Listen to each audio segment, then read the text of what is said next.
प्रभु आपके बाबा परिवार ईश्वर है पिता पुत्र आत्मा नाम आप सब ने पाठों में खास કરીને આ બુધવારે એટલે બીજી માર્ચથી ઉપવાસના દિવસની શરૂઆત થઈ રહી છે।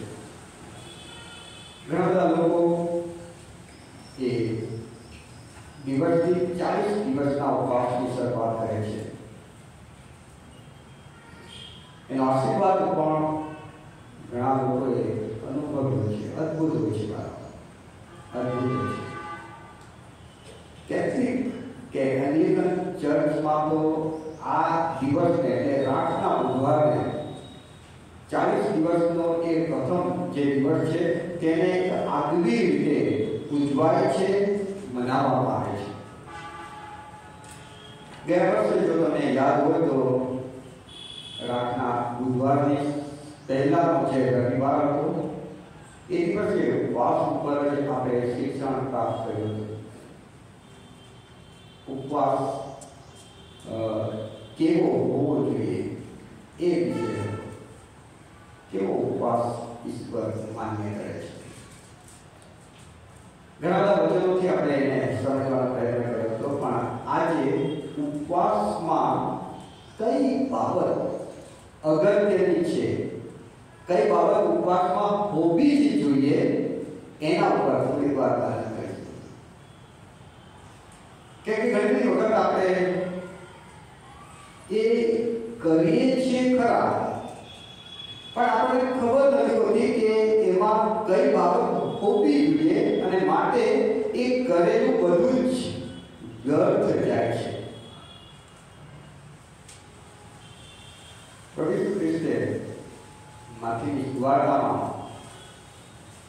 જ્યારે શિક્ષણ આપતા उपवास की बात करी त्यारे एमणे माथेना 6 अध्यायमां आने एक धर्म कृत्य तरीके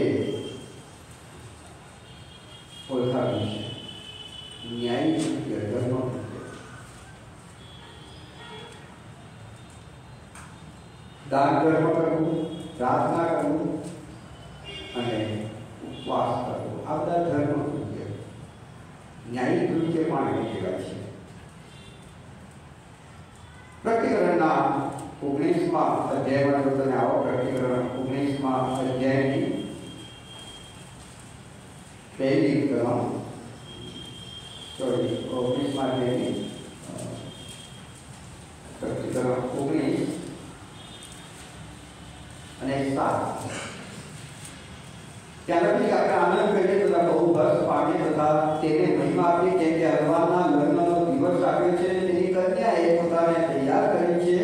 તેને તેજસ્વી સ્વચ્છ તથા બારીક સ્વર્ણનું વસ્ત્ર પહેરવા દીધું છે અને તે બારીક સ્વર્ણનું વસ્ત્ર સંતોના ન્યાયી કૃત્યો રૂપ છે। આ જે ન્યાયી કૃત્ય રૂપ છે એ શબ્દ છે એ જ અહીં આગળ માથેની સુવાર્તાના 6 अध्यायमां प्रभु ईसु ख्रिस्ते वापर्યું છે, જેને ગુજરાતીમાં ટ્રાન્સલેશન ધર્મ કૃત્ય કરવામાં આવ્યું છે। એટલે ઈસુ જ્યારે પોતાની કન્યાને મંડળીને લેવા આવશે ત્યારે એ એવી મંડળીને લેવા આવશે કે જે મંડળીએ પોતાને તૈયાર કરી છે અને એ મંડળીએ પોતાને કેવી રીતે તૈયાર કરી છે તો ન્યાયી કૃત્યોથી। અને ન્યાયી કૃત્યની વ્યાખ્યા માથેની સુવાર્તાના 6 અધ્યાયમાં પ્રભુએ આપી છે। ઈસુએ આપ્યા છે તે પ્રમાણે દાન ધર્મ, પ્રાર્થના, ઉપવાસ। અને માટે આ ઉપવાસ શબ્દને સમજવો એ બહુ જ જરૂરી છે બાળકો, કેમ કે એ પણ બહુ અગત્યની એવી એક બાબત છે કે જે છેલ્લા દિવસે અને શરૂઆતે આપણા જીવનમાં કામ કરે છે। તીતસના પત્રમાં 3 અધ્યાયની 5મી કલમમાં એમ લખવામાં આવ્યું છે કે ભાઈ ક્રિસ્તની કૃપાથી તારણ છે। રોમનનું પત્ર જે સિદ્ધાંત આપે છે કે આ કરણીથી નહીં, દાન ધર્મ, પ્રાર્થના, ઉપવાસ એ ન્યાયી કૃત્ય ધર્મ કૃત્યો છે કે જેનાથી મંડળી પોતાને તૈયાર કરે છે, શણગારે છે, પણ એથી સ્વર્ગ નથી, એથી તારણ નથી, એથી ઉદ્ધાર નથી. ઉદ્ધાર તો કૃષ્ણના લોહીથી, પ્રભુ ઈસુ ખ્રિસ્તમાં મેળવેલી માફીથી અને પ્રભુ ઈસુ ખ્રિસ્તને આપણે અપનાવીએ છીએ એનાથી છે. પણ કૃષ્ણને અપનાવનાર વ્યક્તિ તરીકે આપણા જીવનમાં જે બાબતો હોવી જોઈએ કે જેનાથી આપણે પોતાને તૈયાર કરતા જઈએ અને એ તૈયાર કર્યા પછી પ્રભુ જેને લેવા આવનાર છે એ ન્યાયી કૃત્યની જે બાબત છે તે પ્રાર્થના, દાન ધર્મ એટલે આપણું જીવન અને ઉપવાસ. અને માટે આ ઉપવાસ વિશે સમજવું એ પણ એટલું જ જરૂરી બની જાય છે. ઉપવાસની જે વ્યાખ્યા છે મારે બંને ઓપરેટ કરવાનું થશે એટલે ક્યાંક થોડીક ગડબડ થશે. કદાચ હું મુદ્દામાં આગળ વધી જઈશ, મુદ્દો પાછળથી આવે અથવા મુદ્દો આગળ આવી જાય, પણ તમે એમાં થોડું સમજવાનો પ્રયત્ન કરશો. ઉપવાસની જે વ્યાખ્યા છે, ઉપવાસ એ કોઈ શબ્દ નથી, એ કોઈ શબ્દ નથી, પણ એ ન્યાયિક કૃત્ય અથવા ધર્મ કૃત્ય છે. માથેના 6થા અધ્યાયમાં જોયું. હવે એની જે વ્યાખ્યા, સામાન્ય વ્યાખ્યા જે કહેવામાં આવે છે કે ઉપવાસ એ એવું કાર્ય છે કે જેમાં કોઈ પણ વ્યક્તિ, ચાહે તે સ્ત્રી હોય કે પુરુષ, તે પોતાના પ્રાણ, આત્મા અને શરીરની ઉન્નતિ માટે અથવા કોઈ દૈવીય સહાય મેળવવા માટે કેટલોક સમય પોતાને સ્વૈચ્છિક રીતે ભોજન પાણીથી દૂર રાખીને ઈશ્વરની સમક્ષ આવે છે, દેવની સમક્ષ તે રજૂ થાય છે. એનો મતલબ કે ઉપવાસ એ બહુ જરૂરી છે એક માધ્યમ તરીકે ખ્રિસ્તની સમક્ષ આવવા માટે. આ તો દરેક વ્યક્તિ ગમે ત્યારે પ્રભુની સમક્ષ આવી શકે છે, પણ જ્યારે ઉપવાસ વ્યક્તિ કરે છે ત્યારે એક આગવી બાબત એનામાં આવે છે ને એ દેવની સમક્ષ આવે છે. માટે ઉપવાસ એ જરૂરી છે. જે રાખનો બુધવારની વાત આપણે કરીએ છીએ કે ભાઈ બુધવારથી રાખનો બુધવાર જે છે ત્યાંથી ઉપવાસની શરૂઆત થાય છે. એની શરૂઆત ઈસવીસન 170 થી 236 માં હિપ્પોલિટસ ઓફ રોમ એ વ્યક્તિ જે બીજી સદીમાં બહુ અગત્યની હતી, યુનાનનો રહેવાસી હતો, એણે ઈસવીસન 222 માં 40 દિવસના ઉપવાસનું પ્લાનિંગ કર્યું હતું.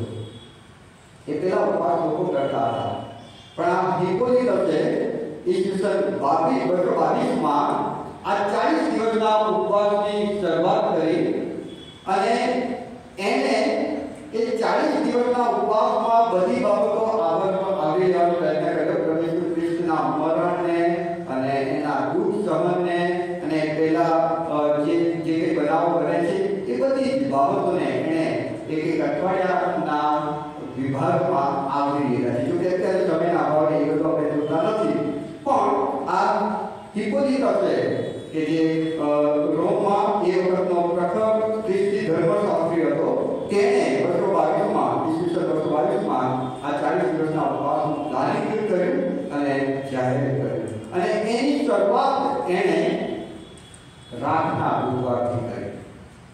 આપણને પ્રશ્ન થાય કે ઉપવાસના દિવસની શરૂઆત, ઉપવાસનો દિવસ શરૂ થાય છે એ રીતે કરવું જોઈતું હતું. આ રાખનો બુધવાર એ શબ્દ શા માટે એને વાપર્યો? કેટલીક ચર્ચીસ જે છે, કેટલીક મંડળીઓ જે છે, એમાં તમે આ રાખના બુધવારની બાબત વધારે જોઈ શકો છો. કે ત્યાં જે કેટલીક ફાધર હોય, ગયા વર્ષે જે ખજૂરીનો રવિવાર ઉજવવામાં આવ્યો હોય, એની જે ખજૂરીની ડાળીઓ હોય એ મૂકી રાખવામાં આવેલી હોય છે.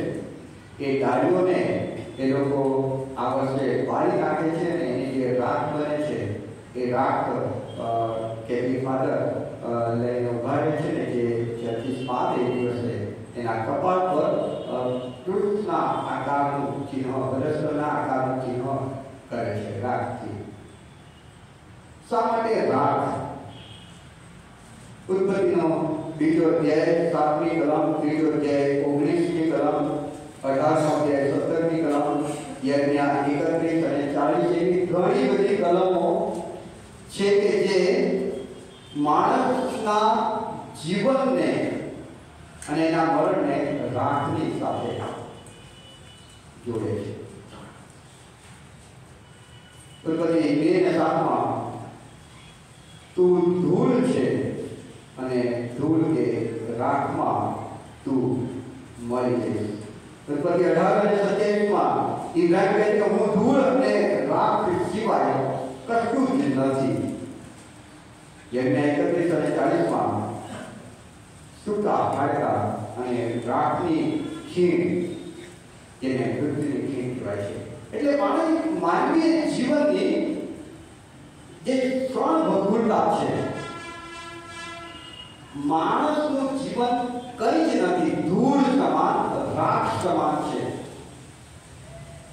એની સભાનતામાં વ્યક્તિને લાવવા માટે રાખના ઉદ્ધારની શરૂઆત કરે છે.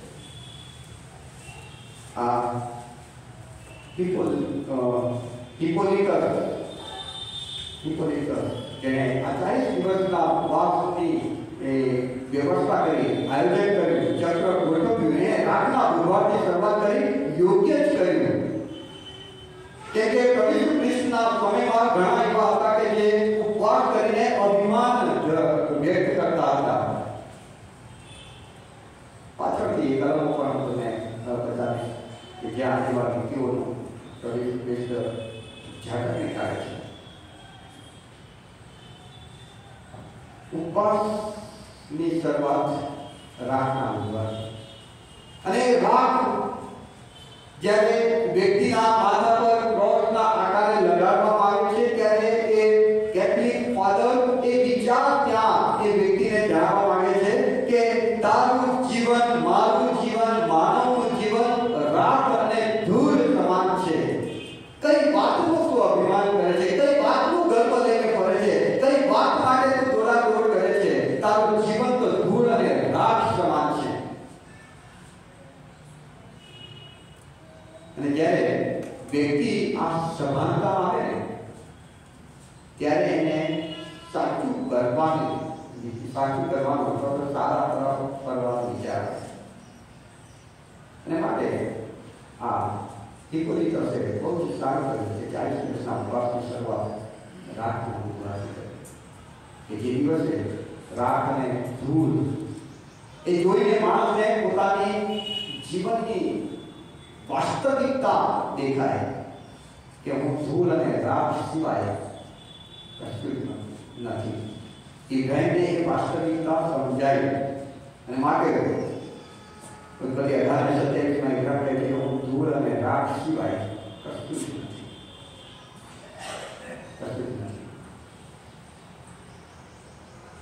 આપણે આજે કયો ઉપવાસ ખરેખર યોગ્ય કહેવાય અથવા તો ઉપવાસમાં કઈ બાબતો હોવી જોઈએ એના પર આપણે ફોકસ કરવાના છે. એને થોડું વધારે ધ્યાનથી જોવાના છે. એના માટે આપણી પાસે જે આપણા આઈડિયલ કહેવાય કે જેના દ્વારા આપણે સાચી માહિતી લઈ શકીએ એ તો પ્રભુ ખ્રિસ્ત છે. પ્રભુ ખ્રિસ્તને આપણે પૂછવું પડે કે પ્રભુ અમે જે ઉપવાસ કરીએ એમાં કઈ બાબત હોવી જોઈએ. અને ઈસુ ખ્રિસ્તે પ્રભુ ખ્રિસ્તે જે ઉપવાસની ભલામણ કરી છે એ માથી વાર્તા 12મો અધ્યાય તેના 39માં વચનથી 41માં વચનમાં આપણે જોવા મળે છે. ત્યાં કેટલાક શાસ્ત્રીઓ અને ફરીસીઓ પ્રભુ ખ્રિસ્તની પાસે આવે છે અને કહે છે કે ઉપદેશક, અમારે કઈ નિશાની જોવી છે. પ્રભુ ખ્રિસ્તને પાસે આવીને આ શાસ્ત્રીઓ અને ફરીસીઓ એમ કહે છે કે તું સારો ઉપદેશ કરે છે, બરાબર છે, તું ચમત્કાર પણ કરી શકે છે, પણ તું દેવ તરફથી મોકલાયો છે એની નિશાની શું?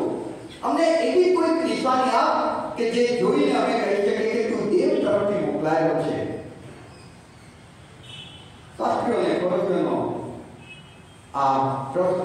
જવાબમાં પ્રભુ ઈસુ ખ્રિસ્ત 39મી કલમમાં કહે છે કે આ દુષ્ટ અને વ્યભિચારી પેઢી નિશાની માંગે છે, અને પછી પ્રભુ ઈસુ ખ્રિસ્ત કહે છે કે તેઓને નિશાની પણ આપું છું, અને નિશાની તો લખ્યું છે તે પ્રમાણે કે જૂના પ્રબોધકની નિશાની સિવાય કોઈ નિશાની તેને અપાશે નહીં. જૂના પ્રબોધકની નિશાની 40મી કલમ કહે છે તે પ્રમાણે જે જૂના 3 દિવસ અને 3 રાત માછલીના પેટમાં રહ્યો, એવી જ રીતે માણસનો દીકરોમાં 3 રાત અને 3 દાડા પૃથ્વીના પેટમાં રહેશે. અહીં આગળ પ્રભુ ઈસુ ખ્રિસ્ત એના સાંભળનારા લોકોને અથવા તો એમને જેણે પ્રશ્ન કર્યા છે, શાસ્ત્રીઓ અને ફરીસીઓને જૂના કરારમાં લઈ જાય છે કે તમે નિશાની માંગો છો, ઓકે, તો હું તમને નિશાની આપું છું. અને નિશાની તો એ છે કે જૂના પ્રબોધકના સમયને તમે યાદ કરો.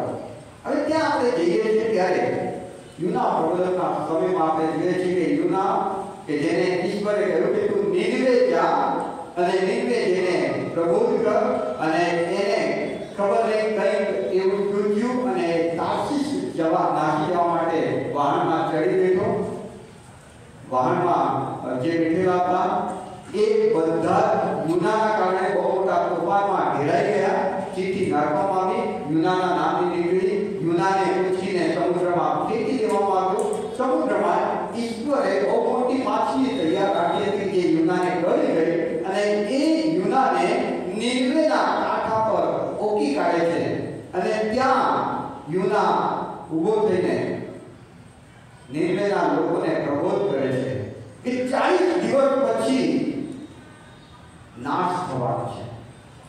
તમારા પાપો, તમારા દુરાચાર એટલા બધા વધી ગયા છે કે ઈશ્વરે એ જોયું છે, અને ઈશ્વર એ નીનવે શહેરનો નાશ કરવાનો નિર્ણય લઈ લીધા છે.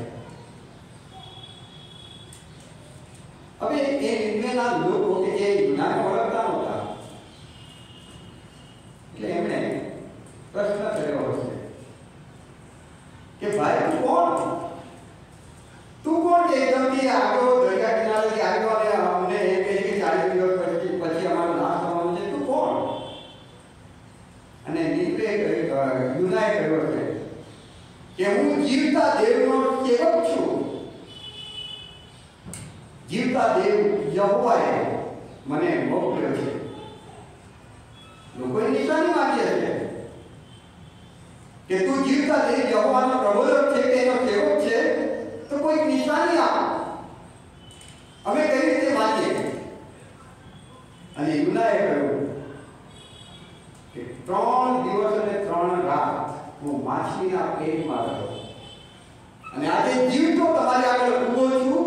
આ એક બહુ મોટી નિશાની છે કે એ દેવ કે જે સર્વસમર્થ દેવ છે, જે બચાવવાને અને મારવાને શક્તિમાન છે, એ ઈશ્વરે મને તમારી આગળ મોકલ્યો છે. અને યુનાએ જ્યારે આ વાત લોકોને કહી હશે ત્યારે બાઇબલ કહે છે કે નીનવેના લોકોએ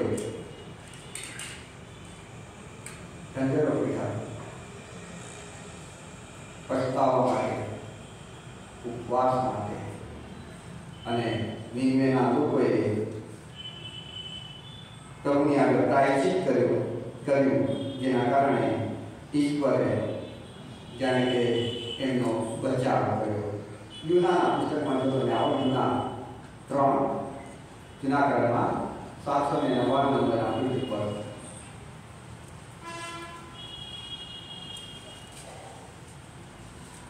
પ્રભુ ઈસુ ખ્રિસ્ત જ્યારે શાસ્ત્રીઓ અને ફરીસીઓ જે નિશાની માંગતા હતા એમને જ્યારે યુનાની અને નીનવેની વાત કરી ત્યારે એ કહ્યું કે જે યુના માછલીના પેટમાં 3 દિવસ અને 3 રાત રહ્યો, પછી નીનવે આવીને એને ઉદ્ધાર કર્યો, અને નીનવેના લોકોને કહ્યું કે આ નિશાની છે કે હું 3 દિવસ માછલીના પેટમાં રહ્યો છું, અને આજે હું તમારી આગળ જીવતો છું. એ ઈશ્વર કે જે મને જીવતો રાખે છે, એ ઈશ્વરના નામે તમારી પાસે આવ્યો છું. ત્યારે નીનવેના લોકોએ યુનાને કર્યો. પ્રભુ ઈસુ ખ્રિસ્ત ત્યાં આગળ એમને સાંભળનારા લોકોને એમ કહે છે કે તમને પણ એક નિશાની આપવામાં આવે છે. અને એ નિશાની જોઈએ છે કે માણસનો દીકરો એટલે પ્રભુ ઈસુ ખ્રિસ્ત પોતે 3 દિવસ અને 3 રાત 3 દિવસ અને 3 રાત કબરમાં રહે છે. અને એ એક બહુ મોટી નિશાની છે તમારા માટે કે તમે એ વાત માનો કે એ તમને કહી રહ્યા છે કે દેવે મને મોકલ્યો છે અને મારા પર વિશ્વાસ કરવાથી તમને તાર છે. અને જો તે છતાં તમે એ માણસના દીકરાની વાતને નથી માનતા તો યાદ રાખજો ન્યાયકાલે એ નિર્ણયના લોકો અને તમે બધા સાથે ઉભા રહો અને નિર્ણયના લોકો તમારા તરફ આંગળી ચીંધીને કહેશે કે અમે તો યુનાની વાત માની લીધી. એણે અમને જે નિશાની આપી કે 3 દિવસ માછલીના પેટમાં રહ્યો હતો ને આજે જીવતો છું અને એની એ નિશાની માનીને અમે એની વાત માનીને પસ્તાવો કર્યો, અમે બચી ગયેલા છીએ. તમને પણ એની નિશાની આપવામાં આવી હતી કે પ્રભુ ઈસુ ખ્રિસ્ત 3 દિવસ 3 રાત કબરમાં રહ્યા અને પાછા ઉઠ્યા. એ વાત એ નિશાની તમને પણ આપવામાં આવી હતી, પણ તમે એના પર વિશ્વાસ કર્યો નહીં, તમે એની વાત માની નહીં, તમે એનામાં જીવન મેળવ્યું નહીં. અને ન્યાયકાળે એ નિર્ણયના લોકો તમને અપરાધી ઠરાવશે. પ્રભુ ઈસુ ખ્રિસ્ત ત્યાં છે. ટૂંકમાં પ્રભુ ઈસુ ખ્રિસ્ત નિર્ણયનો એ જે બનાવ છે તેને અહીં આગળ જાણે કે ભલામણ કરી રહ્યા છે. યુના 3 જો તમે આવો બીજી તરફ પ્રમાણે યુનાને પ્રભુ કહે છે ઉઠ મોટા નગર નીકળે જઈને હું બોધ તને ફરમાવું તે બોધ તેને કર. અને યુના નીકળે ગયો. નીકળે બહુ મોટું શહેર હતું. 3 દિવસની મજલ જેટલો એનો ઘેરાવ હતો.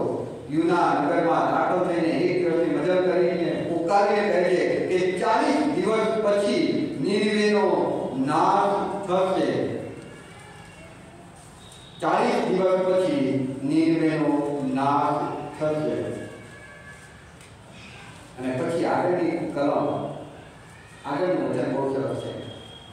નીનવેના લોકોએ દેવના વચન પર વિશ્વાસ કર્યો અને તેઓએ ઉપવાસનો ઢંઢેરો પીટાવીને મોટેથી કે નાના સુધી સર્વે તાક પહેરી.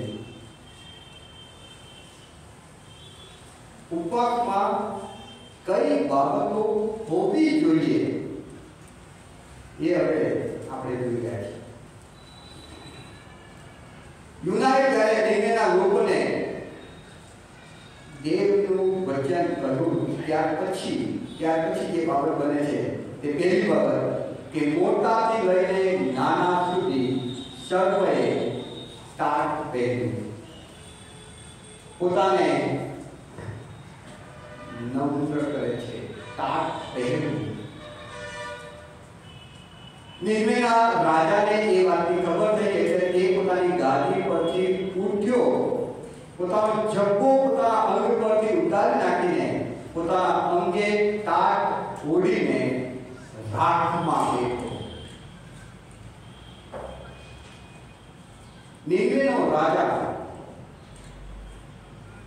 પોતાના સિંહાસન પર બેઠો છે અને એને જ્યારે આ વાત ખબર પડે છે કે જીવતા દેવ યહોવાનો સેવક યુના નીનવે આવ્યો છે અને એને નિશાની પણ આપી છે કે 3 દિવસે માછલીના પેટમાં રહ્યો છે અને જીવતો છે. અને એને કહ્યું છે કે નીનવેનો 40 દિવસ પછી નાશ થવાનો છે. રાજાને જ્યારે એ વાત સાંભળવા મળી ત્યારે બાઇબલ કહે છે કે રાજા પોતાની ગાદી પરથી નીચે ઉતર્યો, પોતાનો જબ્બો કાઢી નાખ્યો, તાક એટલે કલતાન પહેરે છે અને રાખમાં બેસે છે. પોતાની જાતને નમ્ર કરે છે. પોતાની જાતની એટલે પોતાના માનવી જીવનની સવર્ણ ભંગુરતાથી સભાન બને છે. રાખમાં બેસવું એ બતાવે છે કે એ પોતાને માટી અને ધૂળ સમાન કરે છે. યુનાએ કહ્યું કે 40 દિવસ પછી નિમ્નને ખલાસ કરી નાખવામાં આવશે. ત્યારે રાજા પોતે પોતાની રાજગાદી છોડી દે છે. અભિમાનમાં એને કે કોણ મને મારવાનો છે, હું જોઈ લઉં છું, મારી પાસે સૈન્ય છે, મારી પાસે દેશ છે, બધું જ છે, જોઉં છું કોણ આવે છે ને નિમ્નનો નાશ કરે છે. ના, એવી કોઈ વિચાર, એવો કોઈ વિચાર એને આવ્યો નથી. એ જાણે છે કે જીવ તો દેવ બધું જ કરવાની શક્તિમાન છે અને એણે જે કીધું છે એ કરી શકે છે. અને માટે રાજા પોતાની ગાદી પરથી ઉતરી જાય છે, પોતાને નમ્ર કરે છે કે હા, હું ભલે લોકોને માટે રાજા રહ્યો, પણ જો એ ઈશ્વરે આ વચન મોકલ્યું છે તો એ વચનને લીધે મારે મારી જાતને ઈશ્વરની આગળ માગવી જોઈએ. રાજા રાખમાં બેસે છે. ઉપવાસમાં સૌથી પહેલી બાબત નમ્રતા અને દીનપણું આપવું જોઈએ. ઉપવાસ કરો છો તો ઉપવાસ કરું છું એ વાતને લઈને, અથવા તો મારી પાસે ઘણું બધું છે માટે મારે ઉપવાસની જરૂર નથી, અથવા તો દેવની સામે આવવાની જરૂર નથી, અથવા દેવની મને જરૂર નથી. ઘણા બધા વિચારો તમે શબ્દથી નહીં બોલો પણ કરણીથી બતાવો છો, કરણી બતાવો છો. પ્રભુ કહે છે આ 40 દિવસની જે જર્ની છે, મુસાફરી છે ઉપવાસની, પહેલા જે દિવસે રાતનો બુધવાર છે કે જે તને એક મેસેજ આવે છે કે તારું જીવન પ્રસ્તુત નથી વાળા, ધૂળનો બનેલો છે, રાતનું ટુકડું છે, ફૂંક મારશે અને ઉડી જશે. કઈ વાતનું અભિમાન, કઈ વાતનું ગર્વ, કઈ વાતને લઈને તું આટલું બેફામ બનીને જીવી રહ્યો છે કે જીવી રહી છે. ઉપવાસનું પહેલું પગલું છે પોતાની જાતને નમ્ર કરવી, દીન બનાવવી. રાખમાં બેસવું એટલે કે નમ્રતા ધારણ કરવી, પોતાને એક માટી સમાન ગણી નાખવું. રાજા પોતાની રાજગાદી પરથી ઉતરી જાય છે, પોતાનો જબ્બો નાખી દે છે, કંતાન પહેરીને રાખમાં બેસી જાય છે. એમ કહે છે પ્રભુ હું ધૂળ જેવું છું, પ્રભુ હું માટી છું, માટીમાં ભળી છું, કંઈ જ નથી. હા, મેં એ ગાદી પર બેઠા ત્યારે કદાચ એ વિચાર નહોતો કર્યો અને પોતાના ગુમાનમાં અથવા તો મને મળેલી એ બાબતને લઈને મેં બેફામ જીવન જીવ્યો છું. ત્યારે ભૂલીને જીવન જીવ્યો છું, મારાથી ભૂલો થઈ છે. પોતાની જાતને નમ્ર કરે છે. ઉપવાસમાં જે બીજી બાબત હોવી જોઈએ ત્યાગ આપણે લઈએ અને સાત્વિક અને તેણે તથા તેના અમીરોએ કરેલા ઠરાવ પ્રમાણે નિવેદનમાં સર્વત્ર ઢંઢેરો પીડા થયો કે માણસ તેમજ જોરદાર તથા ઘેટા બકરા પણ કંઈ પણ ચાખે નહીં અને તેઓ ખાય પણ નહીં, પાણી પણ નહીં પીએ. માણસ તથા પશુ બંને તાટ ઓળે. અને આપણે અગત્યનું બીજું, તેઓ દેવની આગળ મોટેથી પોકાર કરે. ઉપવાસમાં બીજી અગત્યની બાબત જે હોવી જોઈએ, પહેલી બાબત પોતાને નમ્ર કરો, દીન કરો અને બીજી બાબત દેવની સમક્ષતામાં પોતાને મૂકો, દેવની હજુરમાં આવો. અહીં લખ્યું છે તેઓ દેવની આગળ મોટેથી પોકાર કરે, દેવની સમક્ષતામાં આવો. ઘણી બધી વખત આપણે ઉપવાસ કરીએ છીએ ત્યારે ક્યારે 5 થી 6 વાગે એ તરફ આપણી ઘટતી હોય છે. ઉપવાસમાં પોતાને જો તમે દેવની સમક્ષ નથી મૂકતા, તે ઉપવાસ બાઇબલ પ્રમાણેનો ઉપવાસ નથી. બાઇબલનો ઉપવાસ કહે છે કે તેની બાબતે પોતાને દીન કરે, નમ્ર કરે, પોતાની જાતની સભાનતા આવે અને બીજી બાબત કે પછી તે પ્રભુની આગળ રજૂ થાય, પ્રભુની હજુરમાં આવે, પ્રભુની સમક્ષતાનો અનુભવ કરે. કે એનાથી જે આશીર્વાદ છે ને વાલાઓ, એ બહુ અદ્ભુત છે. અયુબનું પુસ્તક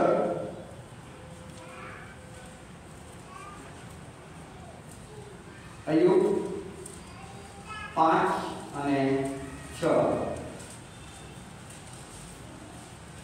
अयुब 5 અને 6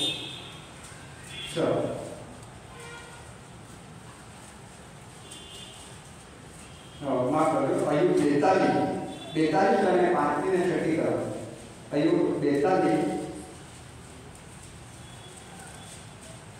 5 ને છઠ્ઠી કરો ત્યારે હું એ કહે છે કે મેં મારા કાનથી તારા વિશે સાંભળ્યું હતું પણ હવે હું તને પ્રત્યક્ષ જોઉં છું ઈશ્વરની આગળ અયુબ જાણે કે રજૂ થઈ રહ્યો છે કે પ્રભુ તારા વિશે ઘણી બધી વાતો સાંભળી હતી ઘણું તારા વિશે સાંભળ્યું પણ હવે હું તારી હજુરમાં હવે જાણે કે અત્યાર સુધી ઓડિયો સાંભળતો હતો હવે એક વિડીયો જોયો પ્રભુ તને મારી નજર સામે જોઉં છું અને જ્યારે અયુબ પ્રભુને જુએ છે અથવા તો પ્રભુની સમક્ષમાં પોતાને મૂકે છે અથવા પ્રભુની હજુરમાં પોતાને રજૂ